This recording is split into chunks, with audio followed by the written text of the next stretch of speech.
मैंने आपको बताया था हिंदू धर्म की दो शाखा बताई थी, एक तो आलवार बताई थी, एक नैनार बताई थी।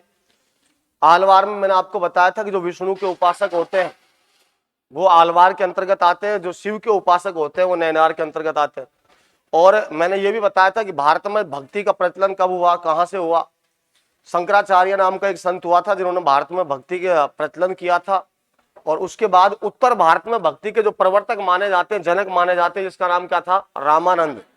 रामानंद को उत्तर भारत में भक्ति के जनक माना जाता है। रामानंद तक हमने बात कर ली थी। इससे आगे हमको नेक्स्ट रामानंद के शिष्यों पर चर्चा करनी है। तो रामानंद के शिष्यों में एक शिष्य आते हैं जिनका नाम है संत कबीर जी। संत कबीर वैसे तो राजस्थान के संतों से संबंधित नहीं है, लेकिन जब रामानंद पढ़ा है तो इसमें भी दो चार बातें हैं, वो हम देख लेते हैं। आदमी का नाम है संत कबीर जी, और कबीर के बारे में पढ़ना है। एक ऐसा संत है जिसके बारे में जो बातें सुनेंगे जो बड़ी विचित्र बातें होंगी। सबसे पहली चीज तो यह कि संत कबीर मैंने आपके सामने लिखा है, ये कौन सी भक्ति का था। दो प्रकार की भक्ति बताई थी मैंने। एक तो मैंने बताई थी, देखो मैंने आपको भक्ति को दो भागों में बांटा था, और एक भक्ति तो होती थी सगुण। कौन सी होती थी, सगुण। और दूसरी कौन सी होती थी, निर्गुण। निर्गुण भक्ति और सगुण भक्ति दो प्रकार की भक्ति होती थी। सगुण भक्ति में मैंने आपको बताया था कि यानी कि प्रत्यक्ष देखकर जो पूजा की जाती है, यानी कि प्रतिमा, तस्वीर, मूर्ति जो भी होगी उसको सामने देख करके जो पूजा करने वाले लोग होंगे वो तो सारे के सारे किस्म आएंगे, सगुण भक्ति में। और एक ऐसी भक्ति होगी जिसमें कुछ नहीं होगा, प्रत्यक्ष कुछ नहीं होगा, अप्रत्यक्ष रूप से, निरंकारी रूप से एक को ही माना जाएगा, भगवान है, यानी कि मूर्ति पूजा नहीं की जाएगी। ये दोनों आपस में विपरीत है। सगुण मूर्ति को पूजा करते हैं, निर्गुण मूर्ति की पूजा नहीं करते हैं। अब निर्गुण जो होंगे वो इनके खिलाफ होंगे, इनको ज्ञान की बात चाहिए, इनको प्रेम की बात चाहिए। सगुण भक्ति में और निर्गुण भक्ति में यही फर्क था। मैंने सबसे पहले आपके सामने लिखा है, इस आदमी का नाम क्या है, संत कबीर। क्या नाम है, अरे बोलो। संत कबीर जो राजस्थान में भक्ति के थे, सॉरी राजस्थान नहीं, भारत में जिस भक्ति के प्रेरक थे उस भक्ति का नाम है निर्गुण भक्ति, यानी कि निर्गुण भक्ति के संत हुआ करते थे संत कबीर जी। अब निर्गुण का होगा तो ये तो हमको पता लग ही गया कि मूर्ति पूजा तो ये करेगा नहीं, और मूर्ति पूजा का विरोध भी करेगा। संत कबीर के बारे में ऐसा बताया जाता है कि इनका जो जन्म हुआ था, जन्म की बात करते हैं तो इनका जन्म बनारस में बताया जाता है। बनारस, संत कबीर का जन्म कहां हुआ है, बनारस में। और बनारस में जन्म के बारे में भी दो तीन किंवदंतियां सुनने को मिलती है। ऐसा कहते हैं कि बनारस में एक तालाब है और उस तालाब का नाम है लहर तारा। लहर तारा, लहर तारा क्या है, तालाब। और लहर तारा तालाब के अंदर ये तैरते हुए मिले थे। इनके माता और पिता का कोई सही उल्लेख नहीं मिलता है। जो आदमी तैरता हुआ मिलेगा उसके सही माता पिता का पता नहीं होगा। जो उसका लालन पालन करेगा, जो उसको पाल पोस करके बड़ा करेगा, उसी आदमी को उसका संरक्षक माना जाएगा, उसी को उसका माता पिता माना जाएगा। तो बनारस नाम यूपी में पड़ता है, बनारस जगह। और बनारस की बात है, बनारस में एक तालाब है जिसका नाम क्या है, लहर तारा। और लहर तारा तालाब के अंदर एक व्यक्ति है, देखो नीरू नाम की महिला है और एक आदमी है जिसका नाम है नीमा। ये दोनों पति पत्नी है, नीरू और नीमा। इस नीरू को तो इनकी माता माना जाता है और नीमा को इनका पिता माना जाता है। माना क्यों जाता है, क्योंकि इनको ये तैरता हुआ मिला और ये अपने घर इसको लेकर के आगे। इनका जो लालन पालन किया था कबीर जी का, वो किसने किया था, नीरू और नीमा ने। इनकी अगर बात ही करें तो नीरू और नीमा की जो जाति हुआ करती थी, ये जुल्हा जाति पड़ती है, यूपी में रहती है, निवास करती है, जुल्हा जाति। ये जुल्हा जाति के थे। अब जब ये जुल्हा जाति के थे तो कबीर को भी किस जाति का माना जाएगा, जुल्हा जाति का। क्योंकि इनके ओरिजिनल माता पिता का तो हमको पता है ही नहीं, क्योंकि ये कैसे मिले हैं, तैरते हुए मिले हैं। तो ओरिजिनल माता पिता नहीं है, लेकिन जो लालन पालन करने वाले व्यक्ति हैं वो इनके माता पिता कहलाएंगे। ओरिजिनल इसकी कोई जाति का पता नहीं है, लेकिन जिस जाति में इसका पालन होगा उस जाति को इसकी खुद की जाति माना जाएगा। तो दो तीन बातें आपने यहां तक सुनी है। संत कबीर के बारे में मैंने बताया कौन सी भक्ति का है, निर्गुण भक्ति का। अगर पूछा जाए कि इनका जन्म कहां माना जाता है, अरे बोलो, बनारस में माना जाता है। इनकी माता का नाम क्या माना जाता है और पिता का नाम नीमा। नीरू और नीमा जिस जाति से आते थे उसका नाम क्या था, जुल्हा जाति। क्या था, जुल्हा जाति, इसलिए कबीर की जाति भी कौन सी मानी जाती है? जुल्हा जाति मानी जाती है। चलो ठीक है, ये यहाँ इसको ले आए, लालन पालन किया, पाल पोस करके बड़ा किया, बड़ा होते ही घर से निकल चुका है, मन में वैराग्य है। किसके मन में? संत कबीर के में। और वैराग्य के चक्कर में घर से निकला, निकल करके चला गया काशी। कहाँ चला गया? काशी। यूपी में एक जगह पड़ती है जिसका नाम क्या है? काशी। तो याद रखना, कबीर ने अपना सर्वाधिक जीवन जो व्यतीत किया था, निवास किया था, वो कहाँ किया था? काशी में। जन्म कहाँ का माना है? बनारस का। निवास कहाँ कर रहे हैं? काशी में। कहाँ कर रहे हैं? काशी में कर रहे हैं। इनकी पत्नी के बारे में कहा जाता है, कबीर की जो पत्नी हुआ करती थी, इनकी पत्नी का नाम था लोही। क्या नाम था? लोही। कबीर की पत्नी का नाम क्या है? लोही। ये भी याद रखना है। माता का नाम नीरू है, पिता का नाम नीमा है, जाति का नाम जुल्हा है, पत्नी का नाम लोही है। ये इनकी पत्नी थी। अब जब पत्नी है तो साहब संतान भी होगी, बिल्कुल है, पुत्र और पुत्री। इनके पुत्र की बात करते हैं, कबीर के पुत्र की, तो इनके पुत्र का नाम था कमाल। क्या नाम था? कमाल। और इनकी पुत्री की बात करते हैं कि कबीर की पुत्री का नाम क्या था, तो पुत्री का नाम था कमाली। कमाल और कमाली। याद रखना, दो इनके पुत्र पुत्री है, एक का नाम कमाल है, दूसरे का नाम क्या है? कमाली। नॉर्मल चीजें मैंने आपको बताई है। संत का नाम क्या है? अरे बोलिए। संत कबीर कौन सी भक्ति के हैं? निर्गुण भक्ति के। यूपी में एक जगह पड़ती है जिसका नाम क्या है? बनारस में एक तालाब है जिसका नाम क्या है? लहर तारा। कौन सा तालाब है? लहर तारा। तालाब के अंदर एक महिला जिसका नाम क्या है? नीरू, और एक आदमी जिसका नाम क्या है? नीमा। इन दोनों को ये तैरता हुआ मिला, ये इसको वहां से लेकर अपने घर आ गए। और ये दोनों के दोनों, नीरू और नीमा, किस जाति से आते थे? जुल्हा जाति। कौन सी जाति थी? इसीलिए संत कबीर की जाति भी कौन सी मानी जाती है? कौन सी मानी जाएगी? जुल्हा जाति मानी जाएगी। इसके अलावा मैंने बताया कि संत कबीर अपने घर से छोड़ करके अपना जो सर्वाधिक जीवन व्यतीत किया था वो यूपी में कहां किया था? काशी में किया था। कहां पर किया था? काशी। इनकी पत्नी का नाम क्या था? लोही। क्या नाम था? लोही। इनके पुत्र का नाम क्या था? क्या नाम था? कमाल था। इनकी पुत्री का नाम क्या था? क्या नाम था?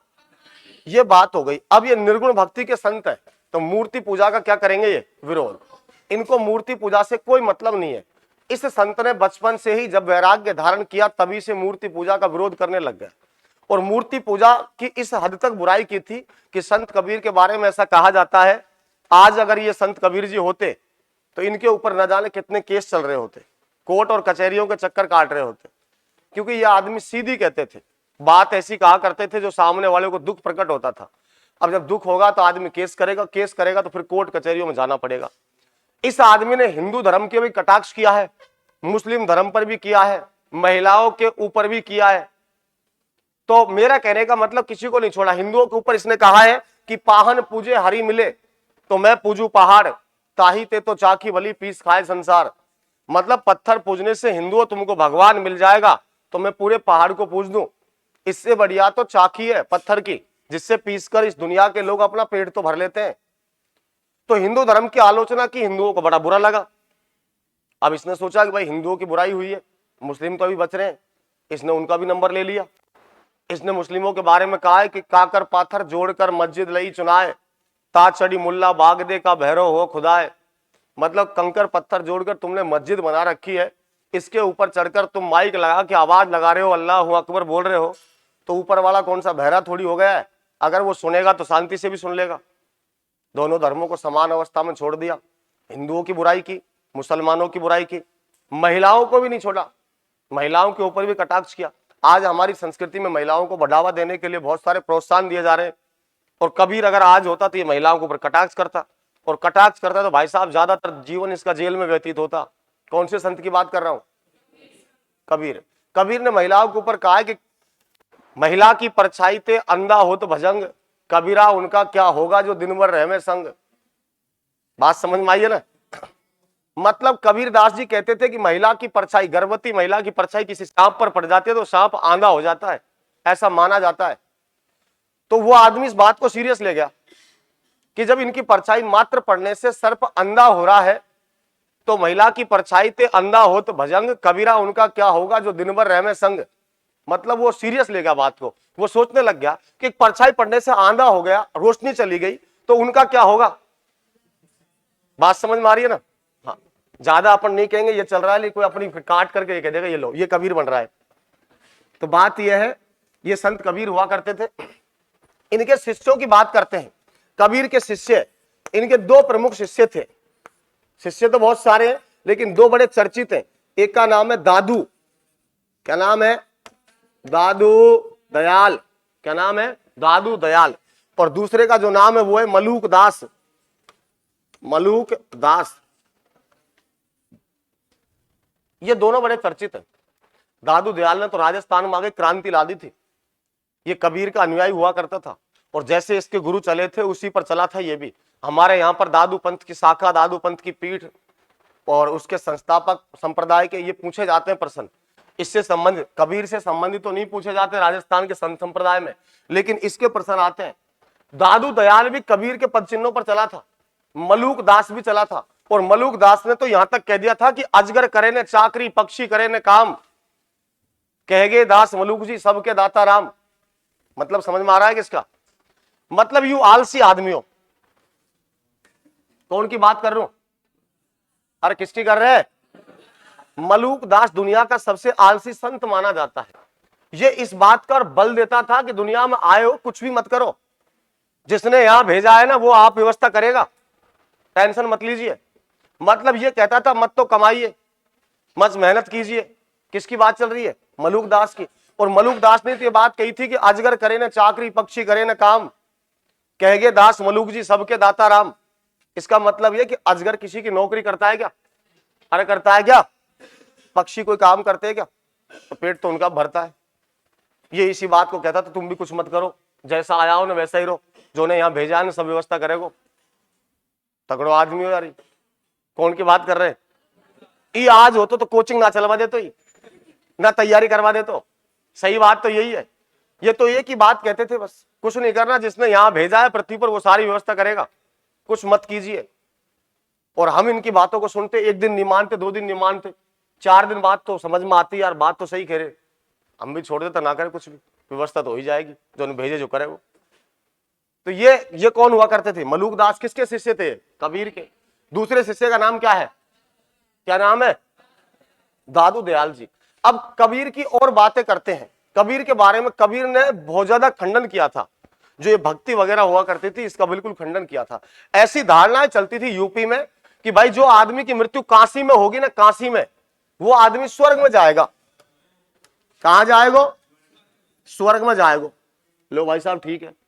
और एक कहावत ये चल रही थी यूपी में, एक जगह पड़ती है जिसका नाम है मगहर। जगह का नाम क्या है? मैं यहां लिख देता हूं इधर। एक यूपी में एक जगह है, उस जगह का नाम है मगहर। मगहर। और मगहर नाम की जगह कहां पड़ती है? यूपी में। ऐसा लोग कहते थे कि जो काशी में मरेगा वो स्वर्ग में जाएगा, और जो भाई साहब मगहर में मरेगा ना वो नरक में जाएगा। कबीर दास ने कहा कि धरती पे ही स्वर्ग है, यही नरक है, ऊपर जाने के बाद कोई डिपार्टमेंट नहीं है कुछ भी, वहां तो आत्मा ही जाएगी सीधी। लेकिन लोग इस बात को नहीं मान रहे थे। लोग तो यही धारणा लेकर बैठे थे काशी में मरेगा स्वर्ग में जाएगा, मगहर में मरेगा नरक में जाएगा। कबीर दास ने सोचा कि ये लोग ऐसे मानने वाले नहीं है। कबीर दास ने घोषणा कर दी कि जब भी मेरे प्राण निकलेंगे मगहर की धरती पर निकलेंगे, मैं देखता हूं मैं नरक में जाता हूं क्या। और भाई साहब इस बात का खंडन करने के लिए चला करके मृत्यु के समय में, अंतिम समय में मगहर आ गए थे काशी को छोड़ करके, और उनकी मृत्यु जो हुई थी मगहर में हुई थी। अब ये तो हमको भी पता नहीं गए कहां पर है, लेकिन अपनी इच्छा से गए तो नरक में तो गए ना होएगो, या तो अपन भी जाने, सीधी बात है। तो याद रखना ये कौन थे? संत कबीर। कबीर की 2-3 बातें और याद रखो। कबीर पंथ के जो अनुयायी होते हैं ना, अपने राजस्थान में कबीर पंथ की कोई शाखा नहीं है। ये छत्तीसगढ़ में, यूपी में, मगहर में, काशी में, उधर चलती है, यहां नहीं है। लेकिन फिर भी इसको क्यों बताया? क्योंकि दादू दयाल जो आएगा इनका संपर्क इनसे रहेगा। इसके जस्ट बाद दादू पढ़ने वाले। इनके जो कबीर पंथ के अनुयायी होंगे वो अपने सर के ऊपर पीली टोपी धारण करते हैं। कौन सी टोपी? पीली टोपी धारण करते हैं। और एक बात तो याद रखना, पीली टोपी धारण करते हैं। एक कबीर की मृत्यु के बाद इनका उत्तराधिकारी कौन बना था? एक आदमी था जिसका नाम था धर्मदास। धर्मदास इनकी गद्दी पर बैठा था। कबीर की मृत्यु के बाद कबीर की गद्दी पर बैठने वाले व्यक्ति का नाम क्या था? धर्मदास। क्या नाम था? धर्मदास। इतना याद रखना है। कबीर के बारे में ज्यादा याद नहीं रखना है, कबीर के शिष्यों का नाम याद रखना है। और कबीर की अगर बात करें तो कबीर ने बहुत सारे ग्रंथ लिखे थे, कबीर वाणी वगैरह, जो हमारे स्वयं मंदिरों में चलती है। स्पीकरों में बजाई जाती है। तो याद रखना, संत का नाम तो क्या है? तुम्हें हो क्या रहा है पहले तो बता दो। अरे क्या नाम है? संत कबीर। जन्म कहां हुआ? एक तालाब है जिसका नाम क्या है? लहर तारा तालाब कहां पड़ता है? बनारस में। कहां पड़ता है? बनारस। यहां एक महिला का नाम क्या है? नीरू। एक पुरुष का नाम क्या है? नीमा। ये दोनों कौन सी जाति के हैं? इन दोनों को ये तैरते हुए मिला था तालाब में। कौन मिला था? कौन मिला था? कबीर। कबीर इनको तैरते हुए मिला था, इतना आपको याद रखना है। जब कबीर यहां तैरते हुए मिला तो कबीर की जाति भी कौन सी हो गई? जुल्हा।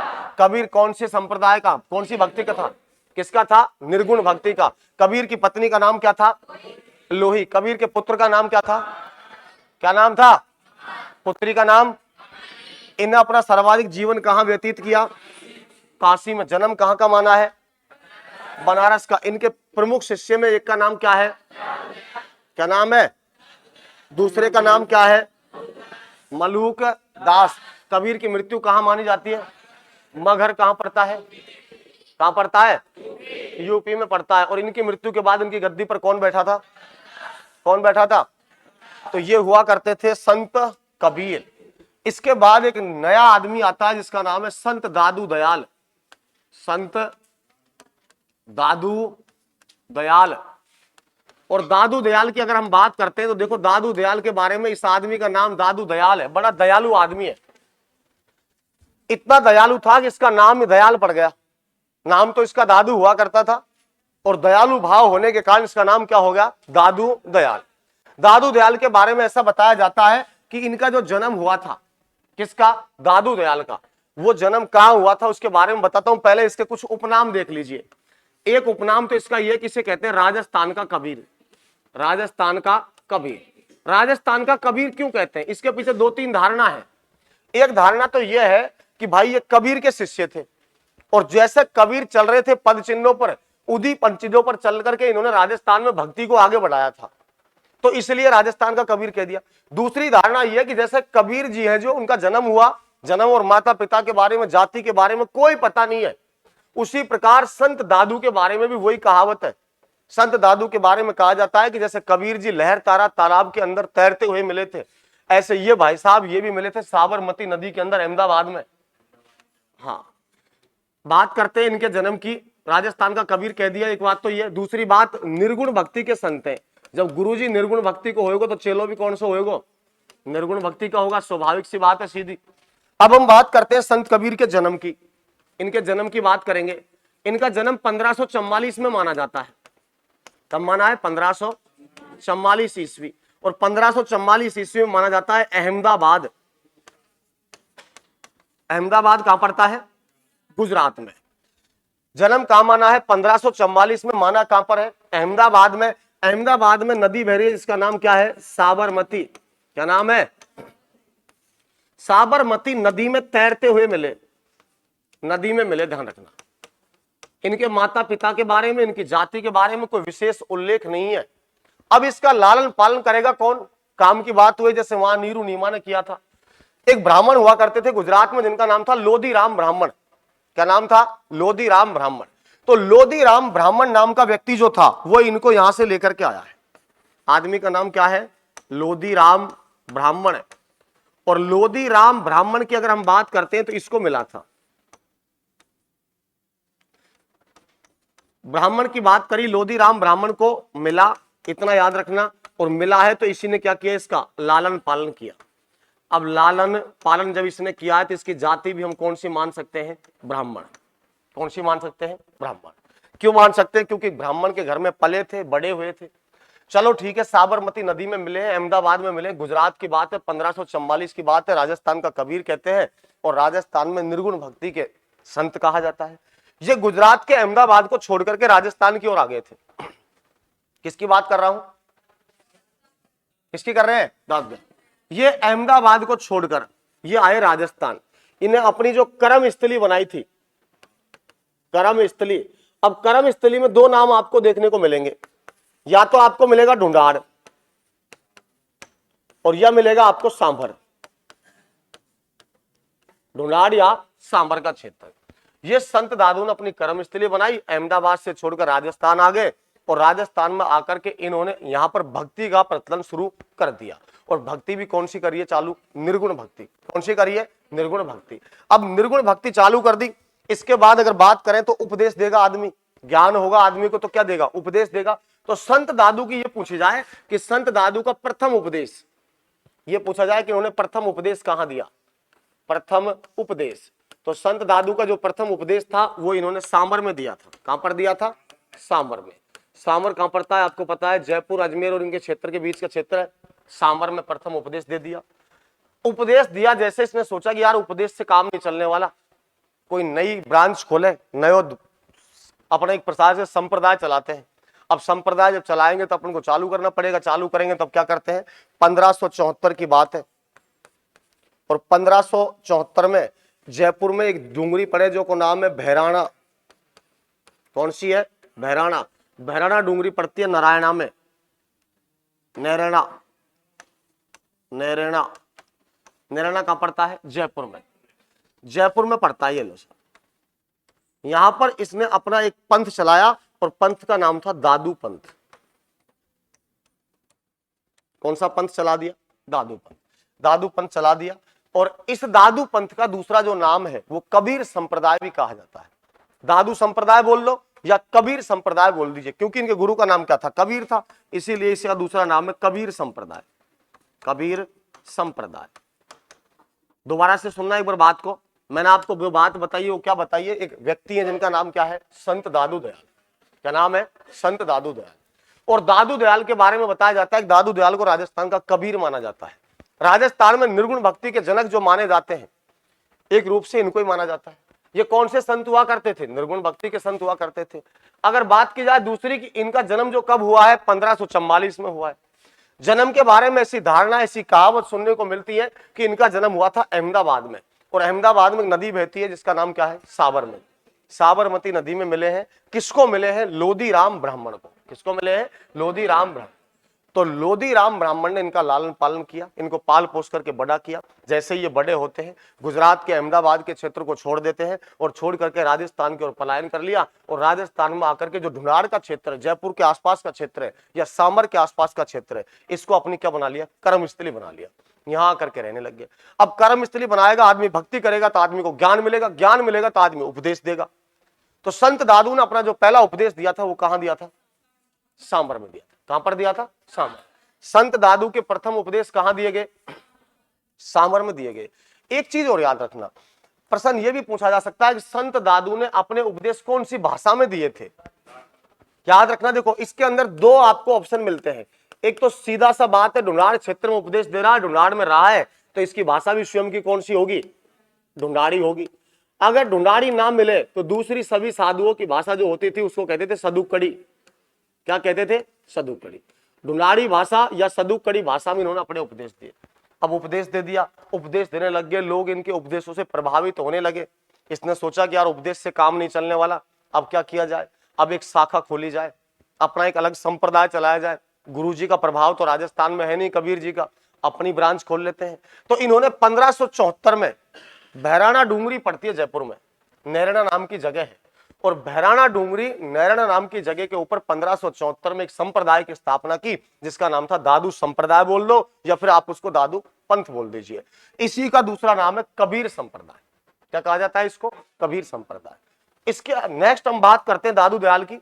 दादू दयाल के जो शिष्य बताए जाते हैं, दादू दयाल, दादू दयाल के शिष्यों की अगर बात करें तो दादू दयाल के शिष्यों में टोटल संख्या आती है 152। कितनी आती है? 152। कितनी आती है? 152। दादू दयाल के 152 शिष्य बताए जाते हैं और 152 में से 52 शिष्य ऐसे हैं, इनमें से कितने शिष्य? 52 शिष्य।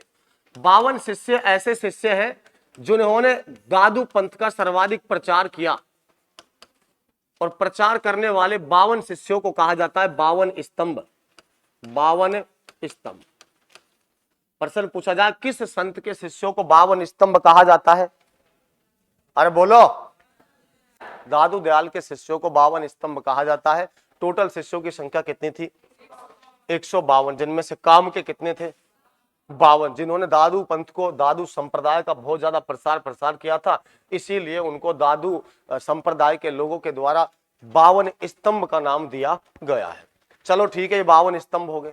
अब हम बात करते हैं और बात क्या है, इनमें सबका नाम भी आएगा, लेकिन दादू पंथ जिनके समकालीन हुआ करते थे, दादू दयाल जी, जयपुर का तो एक राजा था जिसका नाम था मानसिंह प्रथम। मानसिंह प्रथम। प्रश्न पूछा जाए कि संत दादू जयपुर के किस राजा के समकालीन थे? मानसिंह प्रथम के। दिल्ली के कौन से राजा के समकालीन रहेंगे? जब यहां मानसिंह राजा रहेगा तो दिल्ली में कौन रहेगा? सबको पता है, अकबर है। और अकबर इससे प्रभावित हो गया, किससे? दादू दयाल से। वो मुस्लिम धर्म का था, ये हिंदू धर्म से है, ये निर्गुण भक्ति वाले हैं, लेकिन फिर भी अकबर इनके उपदेशों को सुनकर के इनसे प्रभावित हो गया और अकबर ने इनको बुला लिया। और एक जगह पड़ती है आगरा के निकट जिसका नाम है फतेहपुर सीकरी। फतेहपुर सीकरी। फतेहपुर सीकरी में अकबर ने इनसे दीक्षा ग्रहण करी थी। दीक्षा ग्रहण करी थी, ध्यान रखना। फतेहपुर सीकरी में दीक्षा ग्रहण करी दादू दयाल से। किसने ग्रहण की थी? अकबर ने। एक बात ये भी याद रखनी है। दूसरी बात, अकबर इतना प्रेरित हुआ कि अकबर ने जब यहां नागौर दरबार लगाया था, उससे पूर्व राजस्थान के अजमेर में एक दुर्ग का निर्माण करवाया था। और दुर्ग को सब लोग जानते हैं, बड़ा प्रसिद्ध दुर्ग है, और दुर्ग का नाम है मैगजीन दुर्ग। कौन सा है? मैगजीन दुर्ग। मैगजीन दुर्ग। और ऐसा कहा जाता है कि मैगजीन दुर्ग की नींव दादू दयाल के द्वारा रखी गई। किसने रखी थी? दादू दयाल। दादू दयाल के द्वारा इसकी नींव रखी गई, ये भी आपको याद रखना है। कौन से दुर्ग की बात कर रहा हूं? मैगजीन दुर्ग की। मैगजीन दुर्ग कहां पर है? अजमेर में। बनवाया किसने था? अकबर ने। नींव किसने रखी थी? दादू दयाल। किसने रखी थी? दादू दयाल। इसके अलावा और बात क्या है दादू दयाल की? और मुख्य बात यह है कि दादू पंथ में संबोधन जो होता है, संबोधन का मतलब यह है कि आप मान लीजिए किसी सामने वाले को राम राम कहना चाहेंगे, जैसे हम दादू पंथ से नहीं है, हम सामने कोई व्यक्ति को देखते हैं तो हम राम राम बोलते हैं, सामने वाला भी हमको राम राम बोलेगा। अगर कोई व्यक्ति दादू संप्रदाय को फॉलो कर रहा है, उसका अनुयायी है, और हम उसको कह रहे हैं कि राम राम, तो वो आदमी राम राम की ध्वनि नहीं निकालेगा, वो संबोधन के रूप में आपसे कहेगा सत्य राम। क्या कहेगा? सत्य राम। दादू पंथ के अनुयायी संबोधन के रूप में किस शब्द का प्रयोग करते हैं? सत्य राम। एक तो याद। दूसरी बात क्या है? सत्य राम शब्द का प्रयोग करते हैं। इनके जो सत्संग कीर्तन होते हैं, दादू पंथ में क्या होते हैं? सत्संग कीर्तन।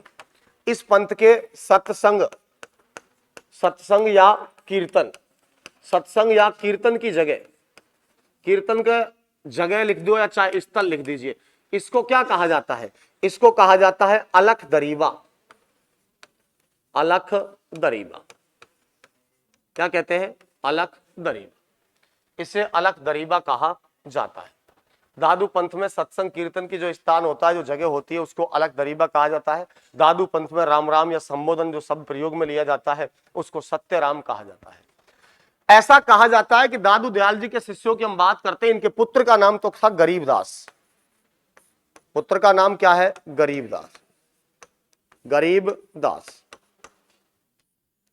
इनके पुत्र का नाम गरीबदास है, इतना आपको याद रखना है। और गरीबदास की अगर बात करते हैं तो दादू की मृत्यु के बाद में इनकी गद्दी पर जो बैठा था वो कौन बैठा था? गरीबदास। कौन बैठा था? गरीबदास। दादू पंथ की जो मुख्य पीठ थी, मैंने आपको बताया है मुख्य पीठ, ये प्रश्न याद रखना, यही प्रश्न पूछे जाते हैं, संप्रदाय की पीठें पूछी जाती है। इस संप्रदाय की मुख्य पीठ जो मानी जाती है वो वही है नरेना। नरेना। और नरेना कहां पड़ता है? जयपुर में। दादू संप्रदाय की मुख्य पीठ कहां पर है? नरेना, जयपुर में। इतना याद रखना है। अब बात और क्या है? नेक्स्ट बात क्या है इनकी? इनके बारे में ऐसा कहा जाता है कि इनके जो शिष्य हुआ करते थे बड़े खतरनाक हुआ करते थे, एक से एक भयंकर शिष्य हुआ करता था। गुरु के प्रति जो आस्था होनी चाहिए वो इनके अंदर कूट कूट करके भरी हुई थी इनके शिष्यों में। एक सांगानेर नाम की जगह पड़ती है जयपुर में। जगह का नाम क्या है? सांगानेर। मैं दादू जी के शिष्यों की बात करता हूं, इसके शिष्यों का जब नंबर आता है तो एक जगह आती है सांगानेर, और सांगानेर में एक व्यक्ति का नाम आता है जिसका नाम है संत रज्जब जी। संत रज्जब जी। संत रज्जब इनका शिष्य हुआ करता था। किसका? दादू दयाल का। अब संत रज्जब के बारे में पूछा जाए ये कहां के निवासी थे, तो सांगानेर के थे। कहां के थे? सांगानेर के। संत रज्जब कहां के निवासी थे? सांगानेर के। सांगानेर कहां पड़ता है? जयपुर में। संत रज्जब जी जिस जाति से आते थे उस जाति का नाम था पठान। कौन सी जाति थी? पठान। संत रज्जब कौन सी जाति से आते थे? पठान। ऐसी किंवदंतियां, ऐसी कहानियां मिलती हैं। ऐसा कहा जाता है कि संत रज्जब की एक बार शादी हो रही थी। किसकी हो रही थी? रज्जब की। रज्जब की शादी हो रही थी। शादी के बारे में बताया जाता है कि उस समय इन्होंने किसके उपदेश सुन लिए थे? दादू दयाल के। और दादू दयाल के उपदेश ऐसे सुने थे, उनके बारे में ऐसा कहते हैं कि शादी के जब समय इसको सजाया जा रहा था, इसको दूल्हा बनाया जा रहा था, किसको? रज्जब को। तो संत दादू ने देखा कि महिलाएं इसके चारों ओर झुंड बना करके खड़ी हैं, बीच में कौन है? रज्जब जी। इसका श्रृंगार किया जा रहा है। और श्रृंगार करते समय दादू ने सोचा कि यह व्यक्ति गृहस्थ जीवन जीने वाला है, भगवान से भक्ति नहीं करेगा, इसको आदमी को बचाया जाए। तो बचाएंगे कैसे? इसको उपदेश दिया जाए, इसको ज्ञान बताया जाए। तो दादू दयाल ने संत रज्जब से कहा कि रज्जब ने किया गज्जब, बांध लिया सहरे के मोर, आया था हरि नाम को और लग बैठा तू अपनी ठोर। कि रज्जब तूने गजब कर दिया, जो सहरे के मोर कलंगी बांध ली और तू दूल्हा बन रहा है। तुझे भगवान ने यहां अपना नाम लेने के लिए भेजा है और तू यहां आकर के गृहस्थ जीवन जीने की तैयारी कर रहा है। इन्हीं बातों को सुनकर के रज्जब बड़े प्रभावित हुए और ऐसा कहा जाता है कि रज्जब ने उसी समय गृह त्याग कर दिया और इनको अपना गुरु मान करके एक घोषणा कर दी कि मैं जब तक पृथ्वी पर जीऊंगा तब तक कभी भी शादी नहीं करूंगा। राजस्थान के ऐसे संत, एकमात्र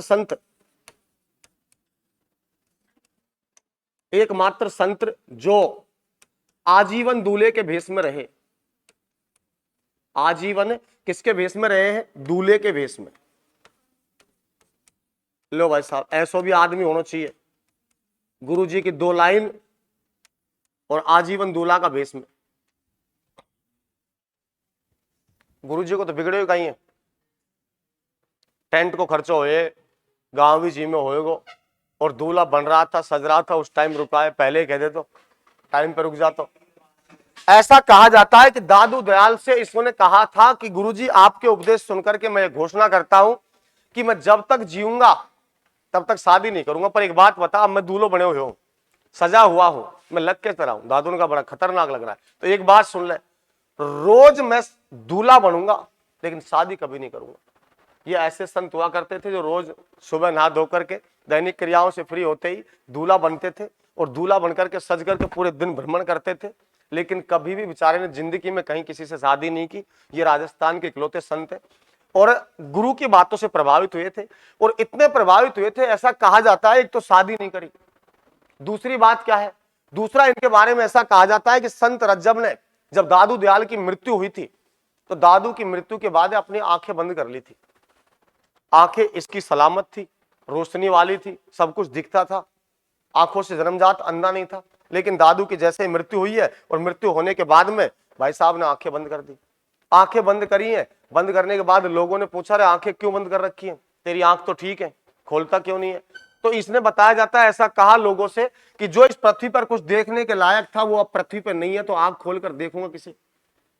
मतलब दादू दयाल ही देखने के लायक था और इस पृथ्वी पर जो भी कुछ है देखने के लायक है ही नहीं, तो मैं अपनी आंखें नहीं खोलूंगा। ऐसा भी कहा जाता है कि दादू की मृत्यु के बाद आंख सलामत होने के बावजूद भी आजीवन अंधे बनकर के रहे थे। कौन? संत रज्जब। ये हो वो करा चेला। बात समझ में आ रही है ना? गुरु ने 2 ही लाइन बोली, जिंदगी पूरी उल्ट फेर में आ गई। आजीवन अंधो बन के रहना पड़ो, आजीवन दूल्हा का भेष में रहना पड़ो, कभी शादी ना करनी पड़ी। अब गुरुजी पुकार पुकार के मर जाने, ब्याह मत करे, ब्याह मत करे। तो गुरुजी पुकार तो ही रहे, चेलो नहीं मानेगो, चेला शादी करेगा ही करेगा, ये पक्का मानना। तो मेरा कहने का मतलब यह कि पहले के गुरुओं में अब के गुरुओं में बहुत फर्क है। अब देखिए इसके अलावा और बात क्या है, इधर ध्यान दीजिए। संत रज्जब ने एक नया पंथ चला दिया जिसका नाम था रज्जब पंथ। रज्जब पंथ। और पूछा जाए कि रज्जब पंथ की अगर बात करें तो रज्जब पंथ की मुख्य शाखा पड़ती है सांगानेर में। ये याद रखना, इसकी सांगानेर में क्या है? मुख्य पीठ। मुख्य पीठ रज्जब पंथ की मुख्य पीठ कहां पड़ती है? सांगानेर में। कहां पर है? सांगानेर में। इसके अलावा मैं आपको कुछ दादू के यहां पर वो लिख देता हूं ग्रंथ, दादू के ग्रंथ, दादू की रचना, दादू की रचना। इन्होंने दो तीन किताबें लिखी है। एक का नाम है कायाबेली। कायाबेली किसकी रचना है? दादू की, याद रखना। एक है दादू वाणी, दादू वाणी भी इन्होंने लिखी थी। एक इन्होंने लिखी थी दादू दयालरा दूहा, दादू दयालरा दूहा, दादू दयालरा दूहा, कायाबेली, दादू वाणी किसकी रचना है? दादू दयाल की। किसकी है? दादू दयाल की। अगर बात करें रचना, तीन याद रखनी है, तीनों किताबें इंपॉर्टेंट है। इनके अंदर दादू वाणी और दादू दयालरा दूहा तो आपको हो सकता है ना पूछे, क्योंकि नाम से ही पता लग रहा है, लेकिन ये आपको याद करना पड़ेगा। कायाबेली ये रचना किसकी है? दादू दयाल की, इतना याद रखना है। अगर बात करें इनकी पीठ कहां पर है, मुख्य पीठ मैंने बताई दी आपको। इसके अलावा मैंने आपसे बात बताई थी कि दादू संप्रदाय के जो लोग हैं उनमें शिष्यों में एक का नाम तो क्या आ गया? संत रज्जब जी। और इनके दूसरे शिष्य का जब हम नाम लेते हैं तो वो आता है सुंदरदास जी। क्या नाम आता है? सुंदरदास जी। सुंदरदास जी किस संत के शिष्य हुआ करते थे? दादू दयाल के। किसके हुआ करते थे? दादू दयाल के। और सुंदरदास के बारे में ऐसा कहा जाता है कि सुंदरदास का जो जन्म हुआ था वो दौसा में हुआ है। कहां पर हुआ है? दौसा में। इनका जन्म हुआ है दौसा में। और दौसा में एक परिवार जिसका नाम है वैश्य परिवार में हुआ है। कौन से परिवार में? वैश्य परिवार में। वैश्य परिवार में इनका जन्म हो गया। और इनकी बात करें सुंदरदास की, तो इन्होंने दादू पंथ की एक शाखा जिसका नाम है नागा शाखा। कौन सी शाखा? नागा शाखा के प्रवर्तक माने जाते हैं। नागा शाखा के क्या माने जाते हैं? प्रवर्तक। नागा शाखा वाले जो संत हुआ करते हैं वो अपने साथ में अस्त्र शस्त्र रखते हैं। हाँ, याद रखना, नागा शाखा के प्रवर्तक किसको माना जाता है? सुंदरदास को। और नागा शाखा की जो मुख्य पीठ है, नागा शाखा की मुख्य पीठ है, तो ये मुख्य पीठ इनकी मानी जाती है दौसा में। नागा शाखा की मुख्य पीठ कहां मानी जाती है? दौसा। कहां पर मानी जाएगी? दौसा। दौसा में मानी जाएगी। धर्मना सुंदरदास जी है, मैंने बता दिया आपको। दौसा परिवार का नाम क्या है? वैश्य परिवार। कौन सी शाखा के प्रवर्तक है? नागा शाखा के। मुख्य पीठ कौन सी है? दौसा। कौन सी है? दौसा में। इनकी कुल पीठ है, दादू पंथ की पीठ है। दादू पंथ की पीठ या शाखा, शाखा बता देता हूं। दादू पंथ में जो शाखा है उनकी संख्या बताई जाती है 5। कितनी बताई जाती है? 5। कितनी शाखा है रे? 5। 5 शाखाओं की अगर हम बात करते हैं तो एक का नाम आता है खाकी शाखा, एक आती है खालसा शाखा। एक तो खाकी, एक खालसा। इनमें जो सबसे श्रेष्ठ है उसका नाम है खालसा। क्या नाम है? खालसा शाखा। एक शाखा का नाम तो खालसा शाखा। खालसा शाखा की हम बात करें तो इसके जो प्रवर्तक माने जाते हैं वो है गरीबदास। गरीबदास। गरीबदास को खालसा शाखा का प्रवर्तक माना जाता है। दादू पंथ की टोटल 5 शाखा है। 5 शाखाओं में जो मुख्य शाखा है उसका नाम क्या है? खालसा शाखा। और खालसा शाखा के प्रवर्तक जिसको मानते हैं उसका नाम क्या है? गरीबदास। एक दूसरी शाखा है जिस शाखा का नाम है खाकी शाखा।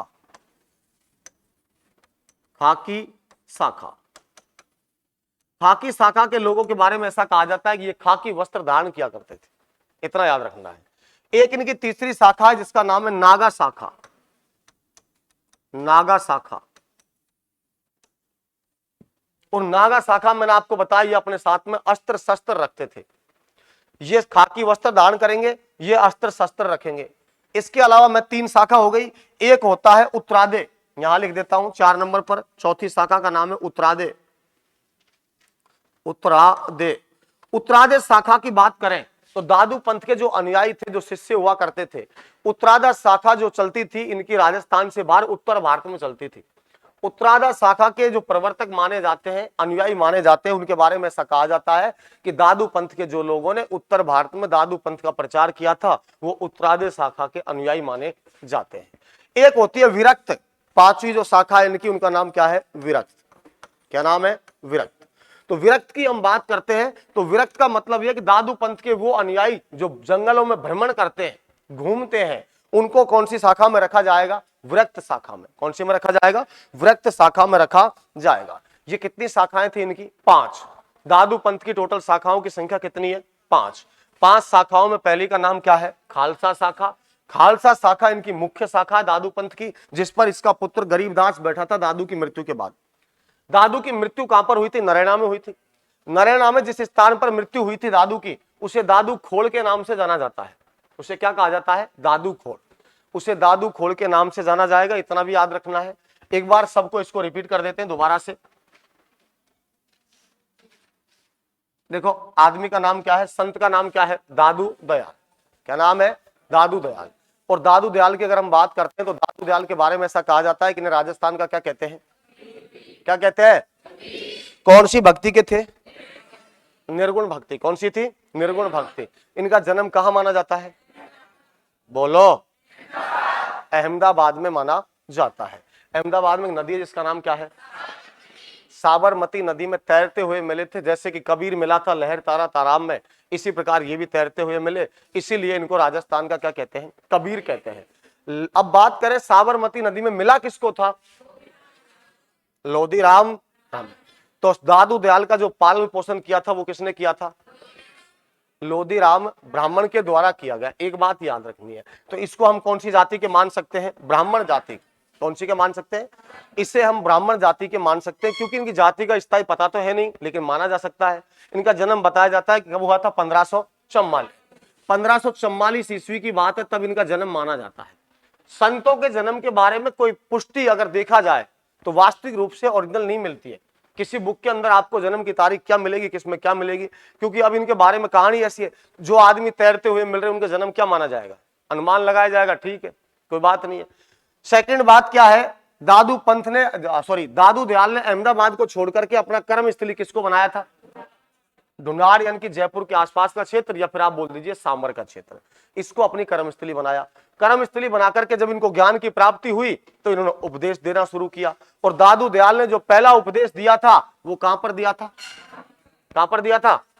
सामर में पहला उपदेश दिया। अगर पूछे कि उपदेश दादू दयाल ने कौन सी भाषा में दिए, कौन सी भाषा है? ढूंढाड़ी या फिर दूसरी सदुकड़ी। कौन सी भाषा है? सदुकड़ी। अगर पूछा जाए कि भाई साहब इसके बाद में, मैंने आपको बताया कि एक जगह पड़ती है 1574 में, जगह का नाम क्या है? बहराना। बहराना क्या है? पहाड़ी का नाम है। बहराना की पहाड़ी या बहराना की डूंगरी कहां पड़ती है? जयपुर में। 1574 में बहराना पहाड़ी के ऊपर दादू दयाल ने नरैना जयपुर में कौन सा पंथ चलाया था? कौन सा चलाया? कबीर के अनुयायी थे, कबीर के शिष्य थे, इसीलिए संप्रदाय का नाम क्या पड़ गया? कबीर संप्रदाय। क्या पड़ गया? कबीर संप्रदाय। इसके बाद मैंने जो नेक्स्ट बातें की है वो इस दादू दयाल की बात यह है कि दादू पंथ में जो संबोधन होता है उसे क्या कहा जाता है? सत्यराम। क्या कहते हैं? सत्यराम। सत्संग हरि कीर्तन स्थल जो होता है उसको क्या कहते हैं? अलख दरीबा। उसको अलख दरीबा कहा जाता है। अगर पूछा जाए आपसे इनके पुत्र का नाम क्या था? क्या नाम था? गरीबदास इनके पुत्र का नाम बताया जाता है। अगर बात की जाए इसके अलावा कि भाई इनकी मुख्य पीठ कहां पर है? नरैना कहां पड़ता है? यहां पर दादू ने समाधि ली थी और इसीलिए इसको कहा जाता है दादू खोड़। इसको क्या कहते हैं? दादू खोड़। दादू खोड़ कहा जाता है, ध्यान रखना। दादू दयाल ने यहां पर समाधि ली इसलिए इसे दादू खोड़ कहा जाता है। ऐसा नहीं है कि इनके शिष्यों की संख्या कम है, मिस्किन दास भी इनके शिष्य बताए जाते हैं। अब बात क्या है, इनके शिष्यों की टोटल संख्या कितनी है? 152। 152 में से 52 आदमी इसके शिष्य ऐसे थे जिन्होंने दादू पंथ का सर्वाधिक प्रचार और प्रसार किया था। इसीलिए दादू पंथ में उन 52 शिष्यों को क्या कहा जाता है? 52 स्तंभ के नाम से जाना जाता है। इसके अलावा मैंने बताया कि दादू जी के समकालीन जयपुर का राजा कौन हुआ था? कौन होता था? और दिल्ली का कौन होता था? कौन होता था? अकबर ने दादू दयाल से कहां पर दीक्षा ग्रहण की थी? कहां पर की थी? फतेहपुर सीकरी। अकबर ने राजस्थान में एक दुर्ग बनवाया जो मुगल शैली में बना हुआ है, उसका नाम क्या है? मैगजीन दुर्ग की नींव किसके द्वारा रखी गई थी? दादू दयाल के द्वारा रखी गई। इसके अलावा मैंने आपको बताया है कि यहां पर संबोधन हो गया, इनकी नींव रख दी है। दीक्षा के बाद में नेक्स्ट हमने बात की थी कि इनके शिष्यों की बात करें तो सबसे पहले नाम किसका आया? संत रज्जब। संत रज्जब के बारे में मैंने बताया कि राजस्थान के ऐसे संत जो आजीवन दूल्हे के भेष में रहे। कौन है?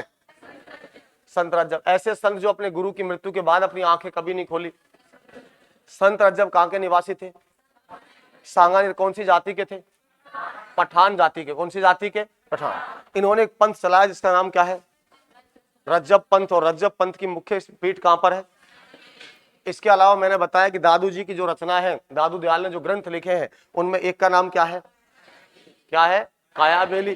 दूसरे का नाम, तीसरे का नाम क्या है, दादू दयालरा दुहा, दादू दयालरा दुहा।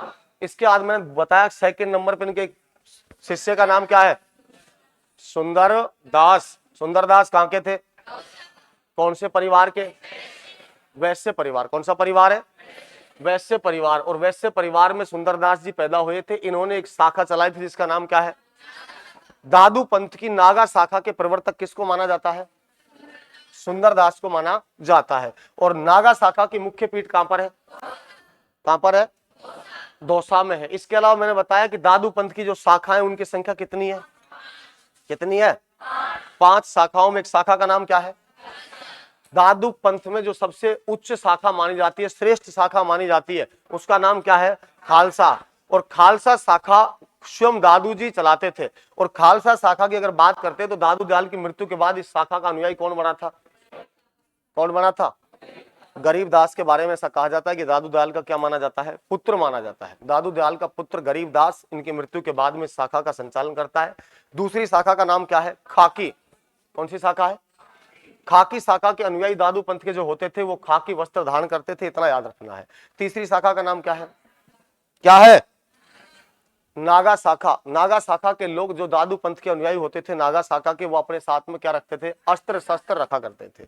चौथी शाखा कौन सी मानी जाती है, उत्तरादे। उत्तरादे का मतलब दादू पंथ के जो अनुयायियों ने उत्तर भारत में दादू पंथ का प्रचार किया था, उन्हें किन शाखा का माना जाता है, उत्तरादे शाखा का माना जाता है। और लास्ट कौन सी है, विरक्त। कौन सी है, विरक्त।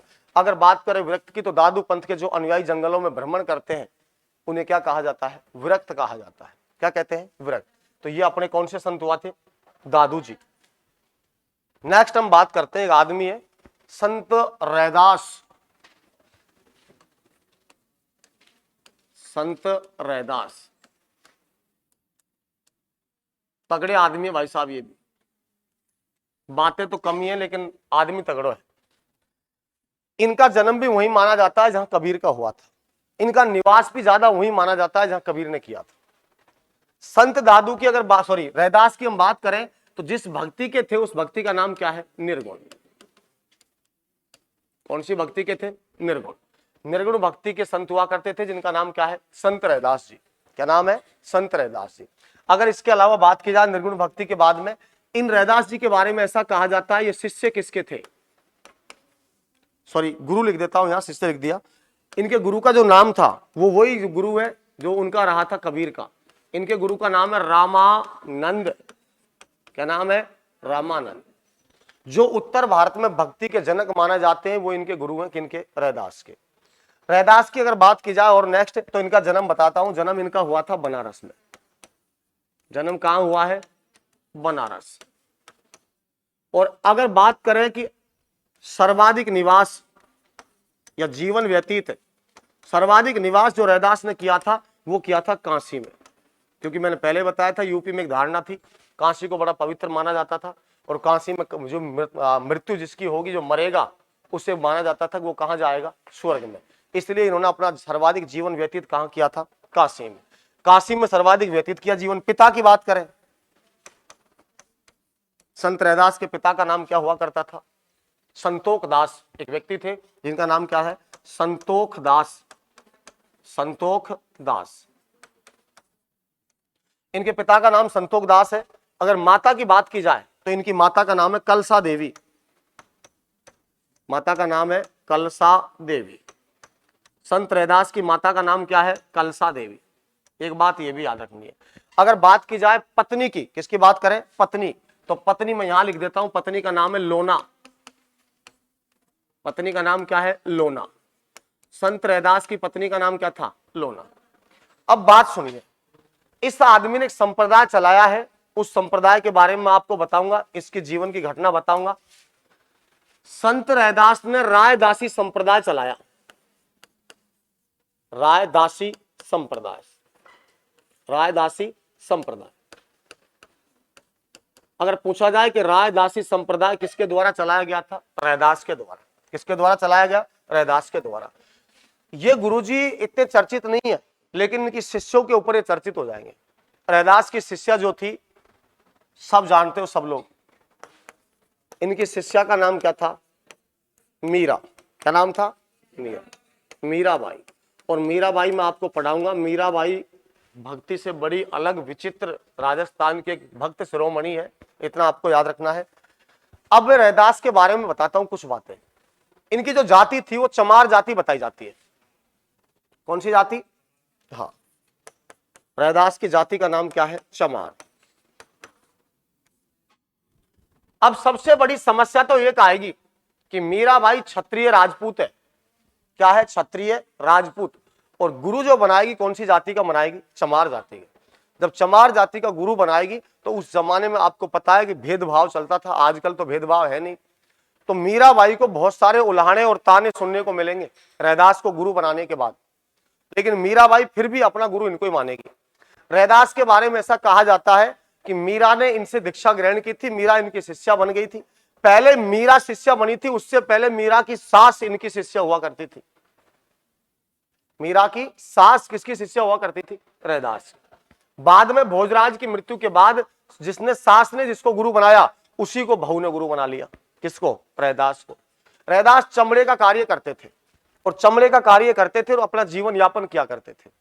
मीराबाई ने कहा है कि मुझे लोग ताने मारते हैं, मुझे लोग कहते हैं कि आपने चमार जाति के संत को अपना गुरु माना है, आप तो क्षत्रिय हो, आप कुल से श्रेष्ठ हो, और निम्न व्यक्ति को कैसे गुरु बना लिया आपने। तो ऐसे उलाने जब इसको मिलते थे तो मीराबाई अपनी बातों पर अड़िग रही। मीराबाई ने कहा कि आप, मुझे दुनिया उलाने मारती है कि वो लोग टूटी झोपड़ियों में निवास करता है रैदास जी, और उसकी जो शिष्या है वो राजमहलों में निवास करती है। तो मैं चाहती हूं कि आप एक अच्छा सा घर बना लीजिए, गुरु के प्रति संवेदना प्रकट तो होगी, अच्छा सा घर बना लीजिए। जब घर बनाने की बात कही तो बताया जाता है, ऐसी कहानियां सुनने को मिलती है कि मीराबाई एक बार राजमहलों से कोई हीरा चुरा करके ले गई थी, और चुरा करके लेकर के किसको ले जाके दे दिया? रैदास को, कि ये हीरा है, इसको बेच करके एक अच्छा मकान बना लीजिए, और लोग मुझे ताने मारते हैं कि आपका गुरु टूटी झोपड़ी में निवास करता है, आप महलों में निवास करती हो। लेकिन संत रैदास ने उस हीरे को वापस लेने से मना कर दिया। मीरा ने जबरदस्ती उस हीरे को रख दिया। मीरा जब लंबे समय के बाद गई थी तो मीरा ने सोचा अब तो गुरुजी ने हीरा बेच दिया होगा और मकान बना लिया होगा, लेकिन वो हीरा वहीं पर मिलता है। रैदास ने मीरा से कहा कि मेरा कार्य चमड़े का है, मैं चमड़े का कार्य कर करके ही अपना जीवन यापन करूंगा, मुझे इस हीरे से कोई मतलब नहीं है, मुझे महलों से मकान से कोई मतलब नहीं है, मैं संत हूं। मतलब अपनी भावनाओं से अडिग रहे थे। कौन? रैदास जी। इस बात पर मीरा प्रसन्न हुई। मीरा ने कहा कि अब जो होगा देखा जाएगा, लोग जो कहेंगे वो सुनेंगे, आप एक बार हमारे गांव चित्तौड़ आना। कहां पर आना? चित्तौड़। अब इनको बुला लिया चित्तौड़। अब भाई साहब मीरा ने बुलाया है रैदास को। रैदास ने कहा कि लोग आप ताने मारते हैं, मुझे नीची जाति का समझते हैं, तो मेरा वहां उचित नहीं होगा, लेकिन फिर भी आप बुला रहे हो तो कोई बात नहीं, हम तो संत हैं, चल देंगे, आ जाएंगे। संत रैदास जी बताया जाता है कि चित्तौड़ दुर्ग आए, एक बार मीरा के बुलाने पर चित्तौड़ में आए थे। और संत रैदास की जो छतरी मानी जाती है, इनकी छतरी कौन से दुर्ग में बनी हुई है? चित्तौड़ दुर्ग। संत रैदास की छतरी कहां बनी हुई है? चित्तौड़ दुर्ग में, इतना याद रखना है। छतरी चित्तौड़गढ़ दुर्ग के अंदर बनी हुई है। एक बात ही याद रखनी है, यह सिकंदर लोदी के समकालीन हुआ करता था। सिकंदर लोदी जब राजा था तभी रैदास हुआ करता था, और सिकंदर लोदी ने इस आदमी को मतलब समझाने के लिए, धर्म परिवर्तन करवाने के लिए, मुस्लिम धर्म अपनाने के लिए एक आदमी को भेजा था जिसका नाम था सदना पीर। सदना पीर, सदना पीर भेजा था सिकंदर लोदी ने। सिकंदर लोदी, सिकंदर लोदी ने सदना पीर को भेजा कि तुम जाइए और रैदास का धर्म परिवर्तन करवा दीजिए। लेकिन भाई साहब रैदास तो रैदास ही था। रैदास के पास सदना पीर आया। सदना पीर आते ही सदना पीर ने अपनी बात रखी कि मुझे सिकंदर लोदी के द्वारा भेजा गया है, मैं आपका धर्म परिवर्तन करवाने के लिए यहाँ आया हूं, ऐसा कहा जाता है। तो सदना पीर इनकी बातों से इतना प्रभावित हुआ, संत रैदास की बातों से, कि प्रभावित होकर के खुद इसका तो धर्म परिवर्तन करवा नहीं सका, लेकिन खुद का कर लिया और रैदास का शिष्य बन गया और नाम रख लिया रामदास। वापिस गए ना सिकंदर लोदी का, प्रभावित और प्रभावित इतना होगा कौन सो? रैदास से। रैदास के बारे में ऐसा भी कहा जाता है, कुछ लोग गंगा स्नान के लिए जाया करते थे, तो गंगा स्नान के लिए जब जा रहे थे तो गंगा स्नान के जाते वक्त लोगों ने कहा संत रैदास से चलो गंगा स्नान करते, गंगा के दर्शन कर आते हैं। तो संत रैदास ने कहा मेरा चलना नहीं होगा, मेरा जो कार्य चमड़े का कार्य है, मैंने कई लोगों से हाँ कर रखी है, जबान कर रखी है, उनको सामान बना करके तैयार करके टाइम पे देना है, ये मेरी जिम्मेदारी है। उन लोगों ने कहा कुछ नहीं होने वाला, चल लीजिए। तो इसने कहा कि मन चंगा तो कठौती में गंगा। एक कहानी सुनने को मिलती है आपको, ये वाक्य सेकंड ग्रेड में पूछा गया था, ये मन चंगा तो कठौती में गंगा किसने कहा था? रैदास ने कहा था। मतलब आपका मन चंगा है तो आप जाइए गंगा स्नान के लिए, मुझे जाने की जरूरत नहीं है। आपका मन चंगा है, मन सही है, तो कठौती का मतलब होता है कमंडल। संत महात्माओं का जो कमंडल होता है ना, उसमें पानी भर के रखते हैं। इसने कहा था कि मन चंगा तो कठौती में गंगा, इस कमंडल में जो पानी ये भी गंगा ही है। और ऐसा कहा जाता है रैदास के दर्शन के लिए खुद गंगा ने अपना बहाव क्षेत्र मोड़ करके इसकी तरफ आई थी। किसकी तरफ? रैदास की तरफ। रैदास गंगा के पास नहीं गया था। तो ये बात भी याद रखना, मन चंगा, मन चंगा तो कठौती में गंगा, कठौती में गंगा। एक बात तो याद रखनी है, मन चंगा तो कठौती में गंगा किसने कही थी? रैदास। किसने कही थी? रैदास ने। इसने, ये तो इसका वाक्य है मन चंगा कठौती में गंगा। इसने गीत और लिखा था रैदास ने। जो गीत लिखा था इसने, उस गीत का नाम है प्रभु प्रभु तुम चंदन हम पानी, प्रभु तुम चंदन हम पानी, तुम चंदन हम पानी। याद रखनी, दोनों बातें काम की है रैदास में। प्रभु तुम चंदन हम पानी, ये तो रैदास का गीत है, और ये इनका वाक्य है मन चंगा तो कठौती में गंगा। मन चंगा तो कठौती में गंगा, प्रभु तुम चंदन हम पानी, ये किसकी बातें हैं? संत रैदास की। दोबारा से बता रहा हूं, इनका जो मूल नाम है, बचपन का नाम, बचपन का नाम और बचपन का प्यार कभी भूलना नहीं है। इनका मूल नाम जो था बचपन का, वो था रविदास। क्या नाम था? रविदास। क्या नाम था? रविदास। तो संत जिसका मैंने नाम लिया उसका नाम क्या है? अरे बोलो। संत रैदास। और संत रैदास का मूल नाम क्या था? क्या नाम था? रविदास इनका मूल नाम था। बताया जाता है इनके गुरु का नाम क्या है? क्या नाम था? रामानंद। इनके पिता का नाम क्या था? संतोख दास। क्या नाम था? संतोख दास। इनकी माता का नाम क्या था? क्या नाम था? कलसा। पत्नी का नाम लोना। क्या नाम था? लोना। पत्नी का नाम था लोना। अगर पूछा जाए आपसे कि इनकी जो छतरी बनी हुई है वो कहां बनी हुई है? कहां बनी हुई है? चित्तौड़गढ़ दुर्ग में संत रैदास की छतरी बनी हुई है। संत रैदास की प्रमुख शिष्या का नाम क्या था? क्या नाम था? मीराबाई। और सिकंदर लोदी ने इनके धर्म परिवर्तन करवाने के लिए एक आदमी को भेजा जिसका नाम क्या था? सदना पीर। किसको भेजा था? लेकिन सदना पीर रैदास से इतना प्रभावित हुआ कि इसका धर्म परिवर्तन करवा नहीं सका, खुद का कर लिया। मुस्लिम से बन गया संत यहां, और नाम रख लिया इसका, शिष्य बन गया रामदास। क्या नाम रख लिया? सदना पीर ने नाम परिवर्तन कर लिया, रामदास रख लिया। शिष्य किसका बन गया? रैदास का। किसका बन गया? रैदास का। ये कौन सी जाति के थे? चमार जाति के। रैदास ने कौन सा संप्रदाय चलाया? रायदासी संप्रदाय। कौन सा संप्रदाय? रायदासी संप्रदाय के प्रवर्तक किसको माना जाता है? रैदास को। किसको मानते हैं? अगर पूछा जाए कि मन चंगा तो कठौती में गंगा किसने कही थी? किसने कही थी? प्रभु तुम चंदन हम पानी गीत किसने लिखा था? किसने लिखा था? रैदास ने लिखा था। ये बात थी संत रैदास की। अब हम बात करते हैं रैदास में। रैदास की बात करेंगे तो रैदास के साथ साथ एक दूसरा शिष्य रामानंद का और है, जो रैदास की बातों से प्रभावित हुआ था, और राजस्थान में बड़ा नाम है उनका, संत पीपा। संत पीपा। संत पीपा। सुनना, बात गौर से सुनना। राजस्थान में भक्ति आंदोलन के जनक, एक बात, राजस्थान में भक्ति आंदोलन के जनक, राजस्थान में भक्ति आंदोलन के जनक किसको कहा जाता है? अरे किसको कहते हैं? संत पीपा को कहते हैं। एक बात तो ये, अगर बात करते हैं जन्म, संत पीपा का जन्म कहां हुआ? इनका जो जन्म हुआ है वो कहां हुआ है? देखना, इनका जन्म कहां हुआ? गागरोन दुर्ग। गागरोन दुर्ग। गागरोन दुर्ग आपको पता है, आहू और काली सिंध नदी के किनारे। गागरोन दुर्ग में हुआ इनका जन्म।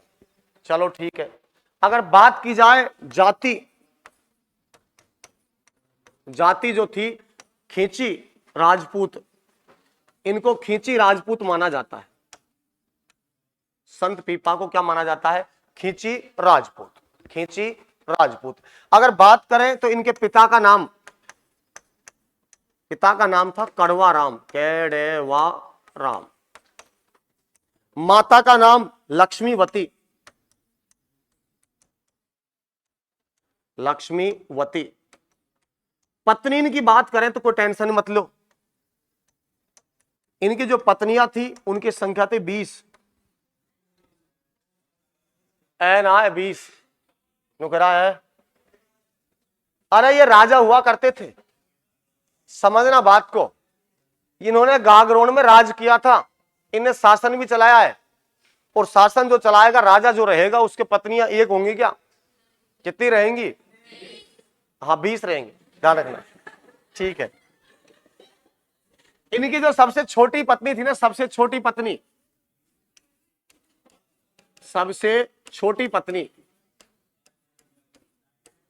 और सबसे छोटी पत्नी का नाम, किताबों के अंदर 2 नाम मिलते हैं, एक तो मिलता है पद्मिनी और दूसरा इसका नाम मिलता है सीता। अब ये क्यों लिखवाइए, 20 को नाम क्यों ना लिखवायो, एक ही बताइए। ये सबसे छोटी है, और सबसे छोटी जो पत्नी थी, इसके कहने पर ही इसने जोग धारण किया था, मतलब वैराग्य धारण किया था। इस पत्नी ने इसको सलाह दी थी कि आप भक्ति कीजिए, बाकी 19 ने सलाह ना दी। कौन ने सलाह दी? पद्मिनी या सीता ने। जो नाम सीता और सलाह भी ऐसी देगी। बात समझ में आ रही है? तो संत पीपा की बात करें, संत पीपा का जो बचपन का नाम है वो तो आपको याद करना ही पड़ेगा। 20 पत्नी है तो संत थोड़ी होएगा। प्रताप सिंह इसका नाम था, प्रताप सिंह। प्रताप सिंह खींची इसका नाम बताया जाता है। इसने शासन भी किया था, राजा के रूप में भी शासन चलाया था। अगर और बात करते हैं इनकी, प्रताप सिंह की, तो ऐसा कहा जाता है कि प्रताप सिंह एक बार रैदास के पास गए। किसके पास गए? रैदास। और रैदास आपको पता है उस जमाने में बड़ा चर्चित चल रहा था, तगड़ी चर्चा हो रही थी। किसकी? अरे किसकी हो रही थी? रैदास चमड़े का काम करता था, प्रताप सिंह एक राजा था गागरोन का, और राजा एक चमड़े का काम करने वाले व्यक्ति के पास गया है, और राजा को प्यास लगी। प्यास लगते ही रैदास से कहा, यार पानी पिला दीजिए थोड़ा सा। तो रैदास तो तुम्हें पता है संत है, उसके पास तो जैसा भी जो भी होगा ग्रहण कर लेगा। जिसमें उसने चमड़े को भिगो रखा था, उसी पानी को प्रताप सिंह को दे दिया, पी ले। प्रताप सिंह ने सोची, यार मैं राजा हूं, चमड़ो भिगो रखे हैं, जूते चप्पल इससे बन रहे हैं, और इस पानी को ये मुझे पिला रहा है। तो प्रताप सिंह ने उस पानी को पीना नहीं चाहा, और उसकी मतलब अनदेखा भी नहीं करना चाहा। रैदास को भी, रैदास भी खुश हो जाए, पानी भी ना पियो। प्रताप सिंह ने पानी को लिया, मुंह पर लेकर के, मुंह की तरफ तो लिया नहीं, ऐसे बाहों में फैला लिया और इससे कह दिया पी लिया। जहां पानी फैला था बाहों में, कपड़ों के ऊपर, वहां दाग लग गया था। संत रैदास तो इसको भक्ति के लिए प्रेरित करना चाहते थे, उस पानी को पिला करके इसके मन में वैराग्य उत्पन्न करना चाहते थे, लेकिन इसने पिया नहीं। अब वो दाग लगा, घर गया। घर जाने के बाद उस कपड़ों को दिया, धोने वालों को दिया, खूब कोशिशें की, दाग नहीं हटा। प्रताप सिंह की कोई पुत्री बताई जाती है, पुत्री ने भूलवश कहा कि मैं इसको साफ कर देती हूं, और उस जो दाग लगा हुआ था उस कपड़े को उसने मुंह में ले लिया। जैसे ही मुंह में लिया वो बेहोश हो गई। ऐसी कहानियां सुनने को मिलती है, जब उसे होश आया तो वो ऐसी बातें करने लग गई जो आप सोच भी नहीं सकते। वैराग्य उत्पन्न हो गया, सांसारिक जीवन से मोह हट गया, बहकी बहकी बातें करने लग गई, भगवान, आत्मा, परमात्मा, शास्त्र, वेद। प्रताप सिंह टेंशन में, गड़बड़ तो है कुछ ना कुछ। प्रताप सिंह वापस उसी के पास पहुंचा, रैदास के पास, हाथ जोड़े, प्रभु ये बता दो आप हो कौन? ऐसे ऐसी घटना हुई है, आपने जो पानी दिया था मैंने उसको बाहों पर घेर लिया था, उसमें दाग लगा, लाख कोशिश करने के बाद नहीं हटा, पुत्र ने उसको लिया और उसके बाद वो बेहोश हुई और अब ऐसी बातें कर रही है। रैदास ने कहा कि भैया मैं तो एक सामान्य आदमी, चमार जाति से आता हूं, चमड़े का काम करता हूं, लेकिन आपको मैं एक आदमी बताता हूं, अगर चाहे तो एडमिशन ले सके तू, अपने पास तो सीट फुल है, यहां तो एडमिशन बंद है। मेरा गुरु है, रैदास ने कहा कि मेरा गुरु है रामानंद, और भाई साहब मैं तुझे सलाह देता हूं, तू पहुंच जा रामानंद के पास। रामानंद के पास गया। रामानंद ने इसको सांसारिक जीवन में और यथार्थ के जीवन में फर्क बताया। रामानंद से दीक्षा ग्रहण करी और अपना गुरु बना लिया। किसको? रामानंद। किसको बना लिया? किसने बना लिया? रामानंद को गुरु बना लिया। किसने बनाया है? प्रताप सिंह ने।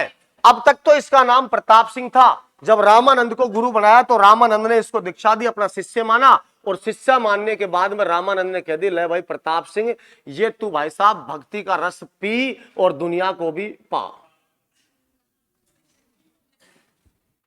तू भी भक्ति रस पी और दुनिया को भी पिला, ये तुझसे मैंने आज अपना शिष्य मान लिया। और भाई साहब वैराग्य धारण कर लिया। घर जाके पत्नी को बताया, पद्मनी को सारी बातें बताई कि मैं उसके पास गया था, उसने ये सलाह दी थी, मैं वहां पहुंचा। इसने भी, सीता ने इसको सलाह दी थी कि आप वैराग्य धारण कर लीजिए। और घर को छोड़ करके, अच्छा खासा राज चल रहा था, गागरोन दुर्ग को छोड़ करके अब यहां से छोड़ करके चले गए बाड़मेर।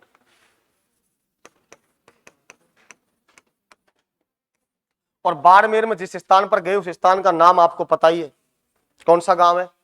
समदड़ी गांव। समदड़ी गांव में चले गए और समदड़ी गांव में जाकर के भाई साहब अपना जीवन अपनी दम पर जीने लग गए। समदड़ी अपने अपने दम पर कैसे जिया जाएगा, ये यहां पर जाकर के पेट भरने के लिए काम करने लगे, कपड़े की सिलाई, कपड़े की सिलाई, कपड़े की सिलाई करने लग गए। अब सिलाई करें, सिलाई में जो पैसा आवे उससे अपना जीवन यापन करने लग गए। एक राजा था, एक शासक था, एक शासन चलाने वाला था, जो वैराग्य मन में जब पैदा हुआ तो ऐसा हुआ कि इस राजपाट को छोड़कर, राजमहलों को छोड़ करके अपने प्रदेश से बाहर गया और बाहर जाकर के कपड़े सीने लग गया और अपना जीवन यापन करने लग गया। संत पीपा का जो मंदिर बना हुआ है वो कहां पर है? समदड़ी गांव। मंदिर कहां पर है? समदड़ी गांव, बाड़मेर। समदड़ी गांव बाड़मेर में इनका मंदिर बना हुआ है। और यहां पर चैत्र शुक्ल या फिर चैत्र पूर्णिमा बोल दीजिए सीधा, शुक्ल मत बोलिए, चैत्र की पूर्णिमा को यहां इनका बड़ा मेला लगता है। चैत्र पूर्णिमा, चैत्र पूर्णिमा, चैत्र पूर्णिमा को संत पीपा का क्या लगता है? मेला। क्या लगता है? मेला। कहां लगता है? समदड़ी गांव, बाड़मेर। समदड़ी गांव बाड़मेर में इनका मेला लगता है। इतना आपको याद रखना है, मेला कब लगेगा? चैत्र की पूर्णिमा को लगेगा। इसके अलावा जब इन्होंने जीवन अपना व्यतीत किया, कपड़े सी करके व्यतीत किया, तो राजस्थान में एक समुदाय है जिस समुदाय का नाम है दर्जी समुदाय। दर्जी समुदाय, दर्जी समुदाय के लोग इसको अपना मानते हैं आराध्य संत। आराध्य संत, आराध्य संत, यानी कि प्रश्न पूछा जाए कि दर्जी समुदाय अपना आराध्य संत किसको मानता है? संत पीपा को। किसको मानता है? संत पीपा को। दर्जी समुदाय के आराध्य संत का नाम क्या है? पीपा। पीपा का मूल नाम क्या था? क्या नाम था? प्रताप सिंह खींची। अब अगर बात करें इसके अलावा, जीवन कट रहा है, कपड़े सिल रहे हैं, पेट भर रहा है, कमाई हो रही है, भक्ति भी चल रही है। जब बुढ़ापा आया, अंतिम समय नजदीक आया, तो भाई साहब अंतिम समय इन्होंने कहां व्यतीत किया? अंतिम समय, और अंतिम समय ये रहे थे भाई साहब, एक गांव पड़ता है जिसका नाम है टोडा गांव। टोडा गांव, टोडा गांव में ये कहां पड़ता है? टोंक में, टोंक में पड़ता है। यहां गुफाओं में व्यतीत किया, टोडा गांव में गुफाओं में व्यतीत किया। इसीलिए टोडा गांव में जो टोंक में गुफाएं हैं उन्हें संत पीपा की गुफाओं के नाम से जाना जाता है। प्रश्न पूछा जाए कि राजस्थान में संत पीपा की गुफाएं कहां हैं? कहां है? देखो बताता हूं, यहां लिख देता हूं, टोडा गांव टोंक, टोडा गांव टोंक। और टोडा गांव टोंक में इनकी क्या है? गुफा। याद रखना, संत पीपा की गुफा, संत पीपा की गुफा। संत पीपा की गुफा तो कहां स्थित है? टोडा गांव टोंक में। मंदिर पूछा जाए तो कहां आएगा? मंदिर पूछे तो कहां आएगा? समदड़ी। समदड़ी कहां पड़ता है? बाड़मेर। बाड़मेर में इनका मंदिर है, इतना याद रखना है। मेला कब लगता है? चैत्र पूर्णिमा को। चैत्र पूर्णिमा, चैत्र पूर्णिमा को इनका मेला लगता है। संत पीपा ने जो उपदेश दिए थे, संत पीपा के उपदेश, संत पीपा के उपदेश, पीपा के उपदेश, तो एक पुस्तक, एक ग्रंथ है जिसका नाम है जोग चिंतामणि। जोग चिंतामणि, जोग चिंतामणि नामक ग्रंथ में इन्होंने अपने क्या दिए थे? उपदेश। किसने दिए थे? संत पीपा ने। इसके अलावा पूछा जाए कि इनकी छतरी कहां बनी हुई है? संत पीपा की छतरी, संत पीपा की छतरी, तो इनकी छतरी बनी हुई है गागरोन दुर्ग में। गागरोन दुर्ग, संत पीपा की छतरी कहां स्थित है? गागरोन दुर्ग, जहां पर इसके पद चिन्हों की पूजा की जाती है। पद चिन्हों की पूजा, पद चिन्हों की पूजा। इतना आपको याद रखना है। कौन से समुदाय के आराध्य देवता है? दर्जी समुदाय। यहां लिख देता हूं, दर्जी समुदाय। दर्जी समुदाय के आराध्य देवता, सॉरी आराध्य संत पूछा जाए तो कौन आएगा? संत पीपा। ये इसकी बातें याद रखनी है संत पीपा की। एक बार जितना आज करवाया इसको सबको रिपीट कर देते हैं, फिर नेक्स्ट चलेंगे आगे। तुम बोल भी लिया करो, थोड़े आजकल ज्यादा शांत रह रहे हो तुम, पता नहीं कौन सी कटाई का सीजन आ रहा है। देखिए सुन लीजिए, मैंने सबसे पहले आज जो शुरू किया था उस आदमी का नाम था संत कबीर। क्या नाम था? संत कबीर कौन सी भक्ति के संत माने जाते हैं? इनका जन्म कहां माना जाता है? सर्वाधिक जीवन कहां व्यतीत किया? बनारस में एक तालाब जिसका नाम क्या है? लहर तारा तालाब में किसको मिले थे? नीरू और, तो इनके नीरू और नीमा को इनके क्या माना जाता है? माता पिता। क्या मानते हैं? माता पिता। इनकी पत्नी का नाम क्या था? लोही। इनकी पुत्री का नाम क्या था? कमाली। पुत्र का नाम क्या था? कमाल। क्या नाम था? कमाल। अगर आपसे पूछा जाए नेक्स्ट इनकी मृत्यु कहां हुई? मगहर में। इनके प्रमुख शिष्य का नाम? दूसरे का नाम क्या नाम था? मलुक दास। इसने हिंदू मुस्लिम महिला सबका विरोध किया था। इतना आपको याद रखना है बस। राजस्थान में इनकी कोई पीठ नहीं है, राजस्थान से बाहर इनकी पीठ है। अगर बात की जाए नेक्स्ट, मैंने बताया था कबीर के जो शिष्य हुए थे उनका नाम क्या था? संत दादू दयाल। दादू दयाल को राजस्थान का क्या कहते हैं? कौन सी भक्ति के संत है? निर्गुण भक्ति। इनका जन्म कब हुआ? 1500। कहां पर हुआ? कौन सी नदी है? साबरमती नदी में कौन मिले थे? दादू दयाल। किसको मिले थे? लोधी राम ब्राह्मण। दादू दयाल का लालन पालन किसने किया? लोधी राम ब्राह्मण ने। दादू दयाल ने अपनी कर्म स्थली किसको बनाया? ढूंढाड़ या सांबर के क्षेत्र को, अहमदाबाद को छोड़कर आगे इसको कर्म स्थली बनाया। जब इनको ज्ञान की प्राप्ति हुई तो पहला उपदेश कहां दिया? सांबर में दिया। कौन सी भाषा में दिया? ढूंढाड़ी या सदुकड़ी। ढूंढाड़ी या फिर सदुकड़ी। इसके बाद मैंने आपको बताया कि 1574 में इन्होंने एक संप्रदाय चलाया था जिसका नाम क्या था? क्या नाम था? दादू पंथ या दादू संप्रदाय। और जो ये चलाया था ये कौन सी पहाड़ी पर? भैराना की पहाड़ी कहां पड़ती है? जयपुर में। कौन सी जगह? नरैना। दादू पंथ की मुख्य पीठ कहां है? नरैना में। कहां पर है? नरैना। दादू दयाल ने समाधि भी किस स्थान पर ली थी? नरैना में ली थी। उसे क्या कहा जाता है? दादू खोड़। क्या कहा जाता है? इसीलिए इसे दादू खोड़ के नाम से जाना जाता है। दादू पंथ का अन्य नाम क्या है? कबीर संप्रदाय। क्या है? कबीर संप्रदाय। दादू दयाल के बारे में मैंने बताया। शिष्यों की संख्या कितनी है? 152। जिनमें प्रमुख कितने हैं? कितने हैं? 52 को क्या कहा जाता है? 52 स्तंभ। इसके अलावा मैंने आपको बताया जयपुर का राजा समकालीन कौन था? दिल्ली का कौन था? अकबर ने राजस्थान के किस संत से दीक्षा ग्रहण की थी? दादू दयाल से। कहां पर की थी? अकबर द्वारा राजस्थान में किस दुर्ग का निर्माण करवाया? और मैगजुन दुर्ग की नींव किसने रखी? किसने रखी? दादू दयाल ने। इनके संप्रदाय में संबोधन को क्या कहते हैं? सत्यराम। सत्संग कीर्तन की जगह को क्या कहते हैं? अलख दरीबा। अगर आपसे पूछा जाए इनके पुत्र का नाम क्या था? क्या नाम था? मुख्य पीठ कौन सी है जिसे क्या कहते हैं? दादू खोड़। अगर बात की जाए इनके शिष्यों की तो पहले शिष्य का नाम क्या है?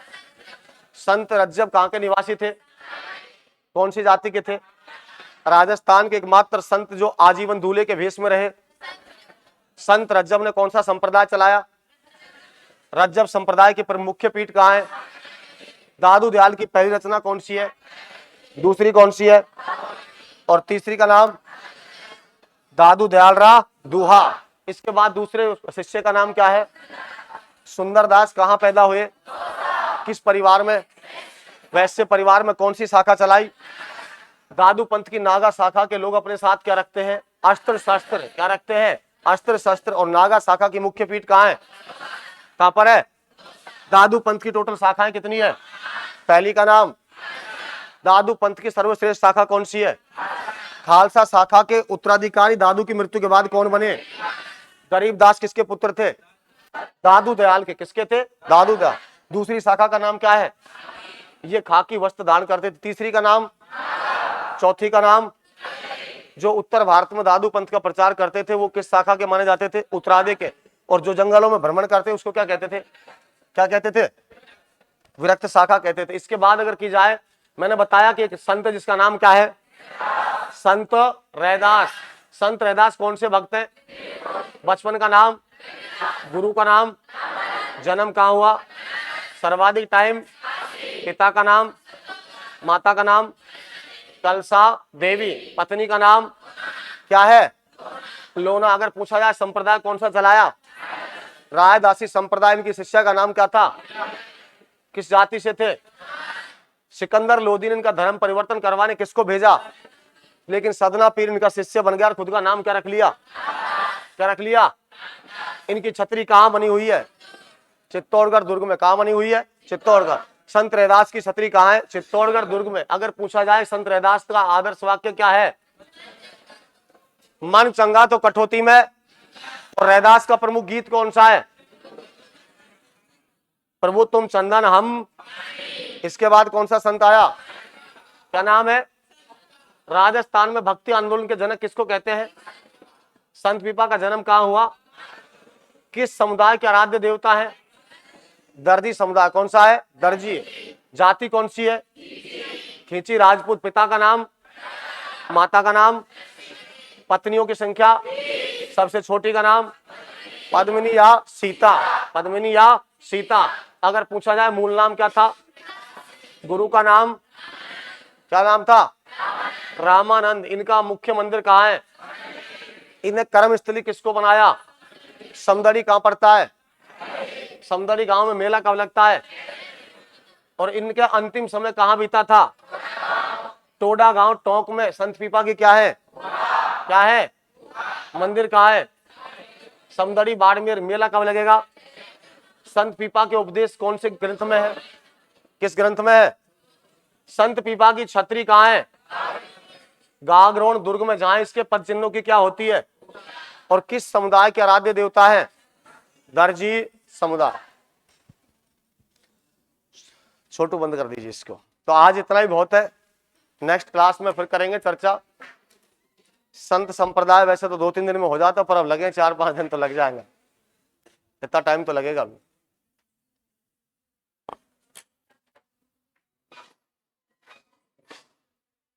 एक तुम सुबह सुबह, एक तो देखो माहौल थोड़ा ऐसा होता है, अपना माहौल ठीक रखा करो।